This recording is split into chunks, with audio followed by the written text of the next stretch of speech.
Kita semua punya waktu yang sama nih ya, 24 jam dalam sehari. Tapi pernah nggak sih kamu ngerasa, kok orang-orang lain bisa ya ngelakuin banyak hal di satu hari dan tetap santai aja gitu? Sementara gue kayak selalu struggling nih buat ngedapetin work-life balance setiap hari. Nah, kuncinya sih memang ada di gimana kita ngatur waktu secara efektif dan emang itu tuh challenging banget. Makanya di video ini aku mau berbagi 10 buku tentang manajemen waktu biar kita bisa bikin setiap hari tuh kerjanya jadi lebih efektif, jauh dari distraksi, dan tubuh dan pikiran juga rasanya tetap rileks. Tapi sebelumnya, aku mau halo-halo dulu buat kamu yang baru bergabung di channel ini. Aku Peti, kamu lagi nontonin segmen Main Mata. Dan di segmen ini aku suka ngerekomendasiin buku-buku fiksi dan non-fiksi. Jadi kalau misalnya kamu suka baca buku, jangan lupa subscribe channel YouTube Potluck Podcast Kolektif dan follow juga di Instagram @potluckpodcast. 10 buku yang mau aku bahas di sini tuh ada yang lagi aku baca, tapi banyak juga sih yang belum ya. Dan aku dapetin ini tuh dari hasil rekomendasi teman-teman pembaca. Jadi nanti aku akan bikin video yang terpisah lagi untuk buku-buku yang udah selesai aku baca. Dan kalau ada dari kamu nih yang tahu udah baca bukunya juga gitu ya dan punya pendapat, nanti tulisin di kolom komentar. Terus kalau misalnya kamu mau rekomendasiin buku-buku lain yang belum ada di video ini, nanti tulisin juga di kolom komentar biar teman-teman pada tahu. Sekarang yuk kita langsung bahas buku-bukunya.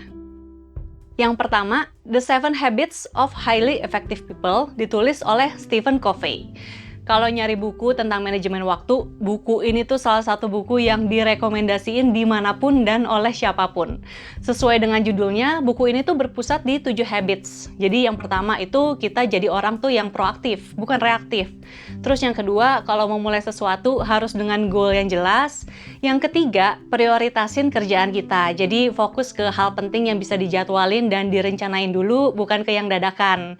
Terus yang keempat, selalu berpikir win-win dalam berelasi. Jadi ini artinya kita tuh nggak boleh ngerugiin orang lain. Yang kelima, pahami dulu orang lain sebelum kita minta orang lain buat memahami kita. Yang keenam, bersinergi dengan orang lain biar lebih kuat. Dan yang ketujuh, perbaiki diri setiap hari. Buku yang kedua, The Power of Habit, karya Charles Duhigg. Ini juga salah satu buku yang populer banget ya sepanjang masa kayaknya. Inti dari buku ini tuh sebenarnya memahami habit atau kebiasaan. Karena kunci dari kita bisa berubah nih, misalnya mau olahraga setiap hari, atau mungkin mau lebih produktif gitu ya dari habit yang kita bikin. Dan pola yang ngebentuk habit ini menurut penulis tuh ada 3 langkah. Jadi yang pertama itu cue, alias ini tuh hal-hal yang nge-trigger kita untuk ngelakuin sesuatu dengan otomatis. Terus yang kedua itu rutin, ini respons kita terhadap cue itu. Dan yang ketiga itu reward. Jadi ketika selesai melakukan rutin, kita tuh dapetin reward yang kita suka, makanya ketika cue itu datang, kita tuh akan ngelakuin rutin yang sama berulang kali. Nah, kalau kita aware nih sama rutinnya, kita tuh juga akan jadi aware sama cue dan reward yang didapat dari ngelakuin rutin tersebut. Jadi kita bisa ganti rutinnya supaya habit kita tuh juga berubah. Buku ini udah diterjemahin ke dalam bahasa Indonesia oleh Gramedia Pustaka Utama. Buku berikutnya, Atomic Habits, ditulis oleh James Clear. Buku ini tuh sebenarnya punya kemiripan yang cukup besar ya dengan The Power of Habit, karena memang penulisnya sendiri ini, si James Clear ini terinspirasi dari buku tersebut gitu. Cuman bedanya, kalau Atomic Habits nih menurut orang-orang tuh lebih praktikal dan juga sistematis dalam memandu kita untuk mengubah kebiasaan. Sementara kalau The Power of Habit, sifat jurnalistiknya tuh lebih kuat. Jadi ada cerita-cerita nyata nih dari orang-orang yang seru banget buat kita simak. Buku ini juga udah diterjemahkan ke dalam bahasa Indonesia oleh Gramedia Pustaka Utama. Nah, aku udah sempat info juga soal buku Atomic Habit ini, sempat dibahas nih di videonya Potluck Podcast yang lain. Nanti kalau kamu mau tontonin, aku akan kasih linknya di deskripsi video ini. Buku berikutnya, ini judulnya Make Time, ditulis oleh Jack Knapp dan John Saratsky. Buku ini tuh disebut-sebut sebagai salah satu buku terbaik nih yang ngomongin soal manajemen waktu. Jadi Jack ini tuh pernah kerja di Google, sementara John ini tuh seorang jurnalis yang dia tuh nulis soal perusahaan-perusahaan teknologi.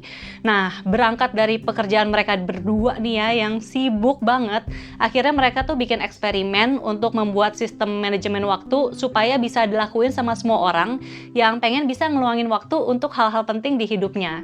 Ada lebih dari 80 taktik ya yang yang disampaikan di buku ini, tapi formulanya tuh sebenarnya simple banget. Intinya, kita tuh pilih aja satu kerjaan yang menurut kita penting, berarti atau bikin bahagia nih, yang jadi highlight kita setiap hari. Terus kita fokus aja, super fokus gitu ya buat ngelakuin highlight itu, dan jauhin diri tentunya dari distraksi-distraksi yang bikin kita nggak bisa ngelakuin highlightnya. Dan yang terakhir, ya jangan lupa jaga badan dan pikiran dengan punya gaya hidup sehat, terus juga ya istirahat cukup, makan sehat, dan olahraga teratur pastinya. Buku ini juga udah diterjemahkan ke dalam bahasa Indonesia oleh Gramedia Pustaka Utama. Buku berikutnya, When: The Scientific Secrets of Perfect Timing, ditulis oleh Daniel H. Pink. Kalau lewat buku ini, penulis itu mengulik sisi ilmiah, psikologi, sosiologi, dan ekonomi dari sebuah waktu untuk dia bisa dapetin kesimpulan tentang gimana timing itu tuh berpengaruh banget terhadap motivasi dan kesuksesan. Jadi penulis tuh memaparkan caranya supaya kita bisa memanfaatkan pola tersembunyi nih di keseharian kita untuk bikin jadwal yang ideal. Ide dasar dari buku ini tuh sebenarnya adalah energi kita tuh paling baik di pagi hari dan juga di awal minggu. Ini kalau misalnya kita bisa istirahat cukup ya sepanjang weekend. Nah, sepanjang hari itu energi kita tuh naik turun. Jadi kalau kita bisa memanfaatkan pola naik turun energi ini dengan baik, maka kita tuh juga akan jadi lebih produktif.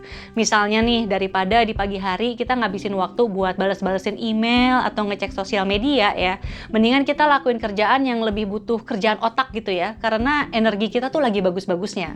Buku ini juga udah diterjemahin ke dalam bahasa Indonesia oleh Alex Media Komputindo. Buku berikutnya, Eat That Frog, ditulis oleh Brian Tracy. Judul bukunya lucu ya. Ini terinspirasi dari kutipan penulis Mark Twain yang kalau diterjemahin secara literal nih, kira-kira dia bilang gini, pas bangun pagi, makanlah kodok hidup-hidup, dan setelah itu tuh nggak akan ada hal buruk yang menimpamu hari itu. Jadi maksudnya si kodok ini tuh sebenarnya metafora dari aktivitas kita yang paling penting dan paling menantang di hari itu, dan yang mungkin banget kita tunda-tunda. Jadi kita harus ngelakuin hal yang paling sulit dulu di pagi hari, dan setelah itu kita pasti akan bisa lebih rileks. Buku ini tuh fokus ke pentingnya memprioritaskan tugas-tugas harian dengan baik, biar hasilnya tuh juga lebih baik meskipun waktu kita terbatas. Buku ini juga udah diterjemahin ke dalam bahasa Indonesia oleh penerbit Gemilang. Buku berikutnya, Getting Things Done, ditulis oleh David Allen. Penulis buku ini percaya kalau kita bisa lebih produktif dan kreatif ketika otak kita tuh lagi jernih dan pikiran juga tersusun rapi. Jadi di buku ini penulis tuh fokus pada metode manajemen waktu nih yang mudah dilakukan untuk kita bisa lebih efisien setiap hari. Ada langkah sederhana nih yang dilakuin sama penulisnya juga ya, biar dia tuh lebih produktif. Jadi dia tuh menyusun tugas-tugasnya ke dalam 2 daftar. Yang pertama itu yang bisa dilakukan segera dan yang tidak bisa dilakukan segera. Terus kalau ternyata tugas itu tuh kayak cuman butuh 2 menit gitu ya untuk dilakuin, ya udah langsung lakuin aja. Tapi kalau ternyata butuhnya lebih dari 2 menit, maka kita bikin jadwal nih, kapan kira-kira kita mau ngerjain atau mungkin delegasiin ke orang lain. Dan yang terakhir, selalu nge-review daftar yang kita bikin, mungkin kayak setiap minggu gitu. Buku ini juga udah diterjemahin ke dalam bahasa Indonesia oleh Buana Ilmu Populer.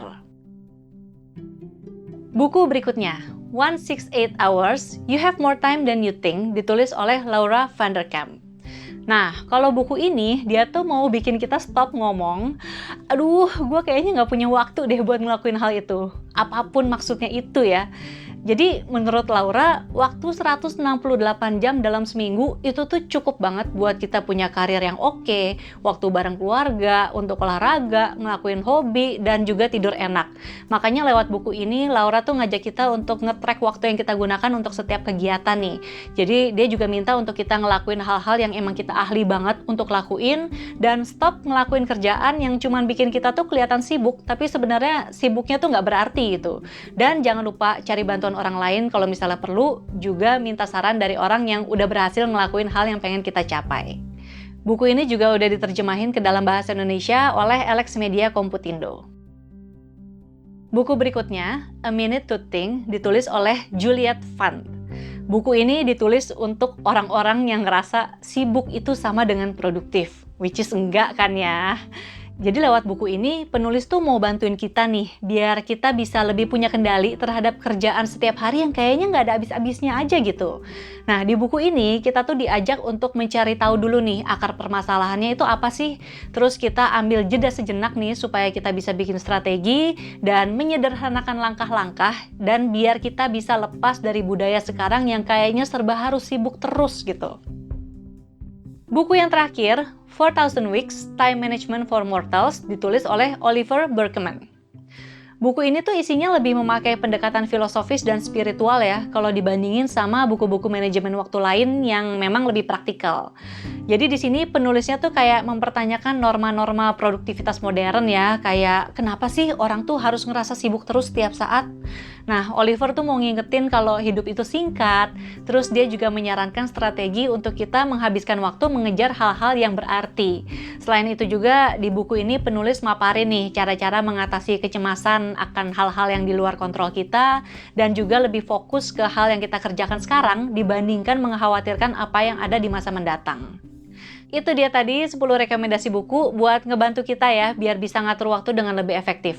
Dari 10 buku tadi, mana nih yang udah kamu baca dan menurut kamu sendiri gimana? Kasih tahu pendapat kamu di kolom komentar. Terus kalau misalnya ada judul-judul buku yang menurut kamu bagus tapi belum aku bahas tadi, tulisin juga di kolom komentar biar teman-teman yang lain juga bisa baca. Oke, sekian dulu video kali ini. Terima kasih sudah menonton. Kalau misalnya kamu suka dengan videonya, boleh di like. Kalau tidak suka, di dislike juga tidak apa-apa. Tapi kalau kamu merasa video ini bermanfaat, share videonya ke media sosial biar teman-teman kamu yang membutuhkan juga bisa menonton. Terakhir, jangan lupa subscribe channel YouTube Potluck Podcast Kolektif, tekan tombol lonceng notifikasi biar nggak ketinggalan kalau ada video terbaru, dan follow di Instagram @potluckpodcast. Sampai jumpa lagi, dadah!